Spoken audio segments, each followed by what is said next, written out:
বাংলাদেশের সংযোগ সন্দেহে তদন্তে নবগ্রামের মইনুল হাসানের বাড়িতে হাজির এনআইটি।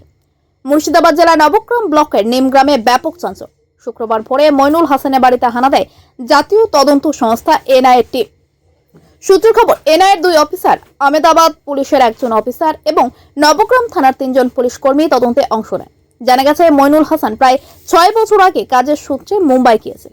সেখানে এক ঠিকাদারের অধীনে কাজ করতেন তিনি। ওই ঠিকাদারের সঙ্গে এক বাংলাদেশি নাগরিকের সংযোগ ছিল বলে জানা যায়।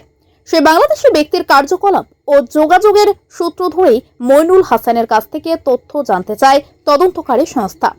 ভোর 5টা থেকে শুরু হয়ে সকাল 9টা পর্যন্ত প্রায় 4 ঘন্টা ধরে জিজ্ঞাসাবাদ চলে। অবশেষে তদন্তে সহযোগিতা ও প্রয়োজনীয় তথ্য প্রদান করার পর এনআইএ টিম তাকে ক্লিন চিট দিয়ে বাড়ি থেকে বেরিয়ে যায়। এই ঘটনার খবর ছড়িয়ে পড়তে এলাকায় চাঞ্চল্য ছড়িয়েছে। নবগ্রাম থেকে শুভ ঘোষের রিপোর্ট, চেতনা টিভি।